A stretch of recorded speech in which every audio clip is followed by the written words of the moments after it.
Bladder क्या है, ये हमारी बॉडी में कहाँ लोकेटेड रहता है, इसका हमारी बॉडी में क्या काम है, कोलेलिथियासिस क्या है, एक्यूट कोलेस्टाइटिस कब होता है, और अगर गॉल ब्लैडर को रिमूव कर दिया जाए तो इसका हमारी बॉडी पे क्या इफ़ेक्ट पड़ता है। Hello everyone, welcome again on my YouTube channel. तो आज हम नज़र डालेंगे गॉल ब्लैडर पे और समझेंगे कि गॉल ब्लैडर का क्या रोल है हमारी बॉडी में। हमारा लिवर एक एंजाइम को सिक्रीट करता है जो कि खाने को डाइजेस्ट करने में हेल्प करता है। इसका 50% जो वाइल होता है वो चला जाता है ड्यूडेनम में खाने को डाइजेस्ट करने को, और जो 50% वाइल होता है वो चला जाता है गॉल ब्लैडर में, जो गॉल ब्लैडर उसको स्टोर करके रख लेता है। जब हम कोई ऐसा खाना खाते हैं जो ईज़िली डाइजेस्टेबल नहीं होता है, जिसमें कोलेस्ट्रॉल की मात्रा ज़्यादा होती है, तो वो कोलेस्ट्रॉल जाके गॉल ब्लैडर में जमा होता रहता है और कुछ टाइम बाद वो स्टोन का रूप धारण कर लेता है, जिसको कि मेडिकल भाषा में कोलेलिथियासिस कहते हैं, जिसको गॉल ब्लैडर स्टोन कहते हैं। ये गॉल ब्लैडर 3 टाइप की होती है। जो कोलेस्ट्रॉल से बनेगी उसको कोलेस्ट्रोलिक स्टोन कहेंगे, और जो बिलीरुबिन के ज़्यादा अमाउंट में इकट्ठा होने से बनेगी उसको बिलीरुबिन वाली स्टोन कहते हैं। और एक 3rd नंबर वाली जो होती है उसको मिक्स्ड कहते हैं, वो कोलेस्ट्रॉल और बिलीरुबिन से मिलकर बनती है।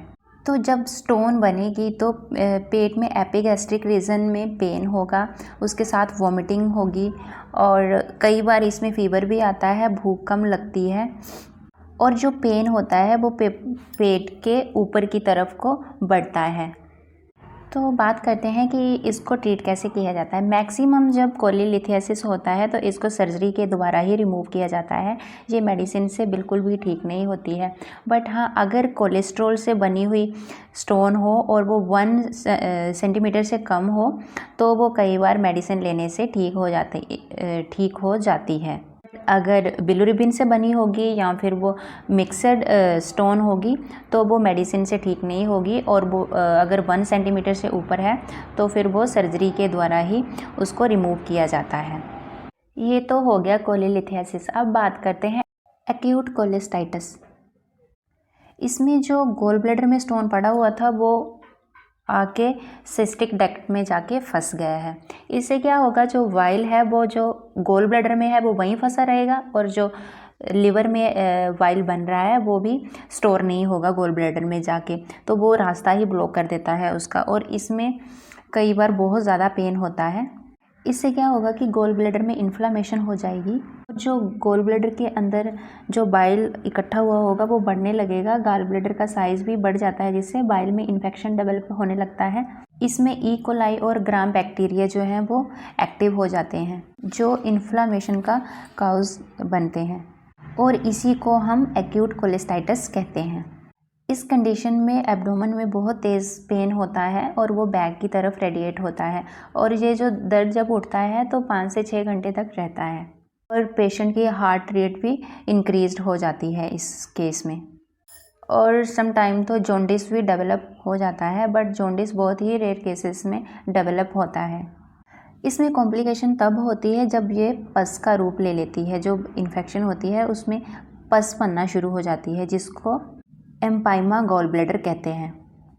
और इसको ट्रीट करना मेडिसिन से थोड़ा मुश्किल होता है, तो इसके लिए एब्डोमेन में जहाँ पे गॉल ब्लैडर है वहाँ पे एक ट्यूब डाला जाता है, और ट्यूब के द्वारा उस पस को बाहर निकाला जाता है। उसके बाद जो है वो सर्जरी परफॉर्म की जाती है। अगर वो पस ट्यूब से ना निकाली जाए तो वो पस बढ़ती ही जाएगी। इस कंडीशन में अगर गॉल ब्लैडर फटा तो वो पस पूरे पेट में फैल जाएगी और पूरे पेट में इन्फेक्शन करेगी, और इसी को पेरिटोनाइटिस कहते हैं। ये पेरिटोनियम एक टिश्यू लेयर होती है एब्डोमेन में। जब ये गॉल ब्लैडर फटता है तो इसी लेयर को ज़्यादा इम्पैक्ट करता है, इसीलिए इसको पेरिटोनाइटिस कहते हैं। तो एक क्वेश्चन रहता है हमारा कि अगर सर्जरी के द्वारा गॉल ब्लैडर को रिमूव कर दिया जाता है तो क्या उसके बाद हमें खाना डाइजेस्ट करने में प्रॉब्लम होती है, या ईज़िली खाना डाइजेस्ट हो जाता है।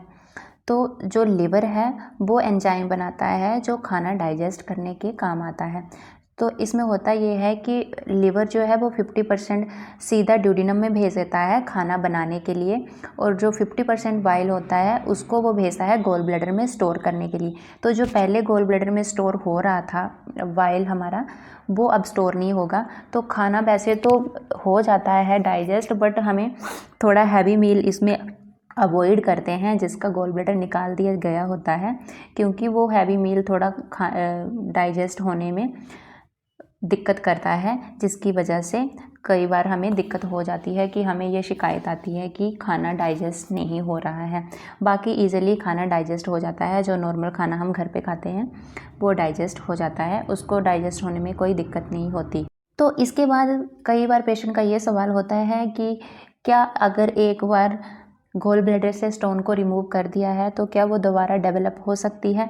तो जी नहीं, ये कभी दोबारा डेवलप नहीं होती है, क्योंकि जब भी स्टोन को रिमूव किया जाता है तो अकेले स्टोन को ही रिमूव नहीं किया जाता है, उसके साथ में गॉल ब्लैडर को भी रिमूव कर दिया जाता है।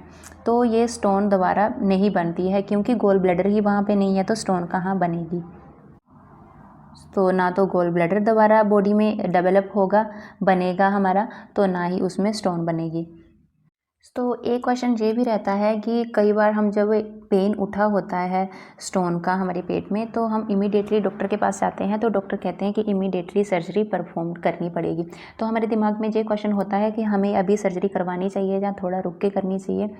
तो इसका ये होता है कि जब हमें पेन हो रहा होता है, अगर उसी टाइम फाइंड कर लिया जाए कि स्टोन है और उसको रिमूव करना है, तो वो पेन के चलते ही उसी टाइम रिमूव कर दी जाती है।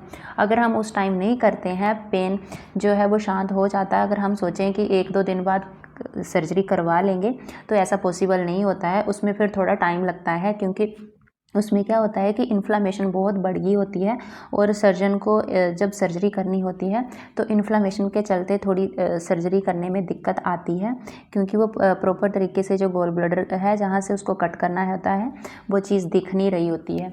तो इसीलिए फिर डॉक्टर एडवाइस करते हैं कि आप अभी रुक जाओ, थोड़े दिन बाद पहले मेडिसिन खा लो, जब वो इन्फ्लामेशन कम हो जाएगी तो 10-15-20 दिन बाद जब भी इन्फ्लामेशन कम होगी तो हम वो सर्जरी दोबारा परफॉर्म करेंगे। तो यही कारण होता है कि डॉक्टर हमें कहते हैं कि या तो सर्जरी इमीडिएटली करवा लो, या फिर उसको 10-15-20 जितने दिन भी लगते हैं डॉक्टर आपको एडवाइस करते हैं, उसके बाद ही सर्जरी परफॉर्म्ड होगी, उसके बीच में नहीं हो सकती। और इसको जब सर्जरी होती है तो उसमें मेन एंटीबायोटिक दिए जाते हैं, एंटीपायरेटिक्स दिए जाते हैं, और पेन किलर्स मेडिसिन दी जाती हैं। इसके अलावा ज़्यादा मेडिसिन नहीं चलती है इसकी, वो सर्जरी के 1 वीक तक लेनी होती है, उसके बाद पेशेंट बिल्कुल ठीक हो जाता है। जो लैप्रोस्कोपिक सर्जरी होती है वो बहुत ही आराम से पेशेंट उसमें रिकवर हो जाता है, और बहुत जल्दी, और उसमें दूसरे या तीसरे दिन पेशेंट को छुट्टी हो जाती है। बट जो ओपन सर्जरी होती है उसमें थोड़ा टाइम लगता है ठीक होने में, तो 10 से 15 दिन ले सकते हो आपकी, उसमें थोड़ा ज़्यादा टाइम लगता है। बट जो लैप्रोस्कोपिक सर्जरी होती है उसमें बहुत जल्दी पेशेंट रिकवर होता है। सो आज के टॉपिक में इतना ही। आई होप जानकारी आपको अच्छी लगी होगी। Thanks for watching.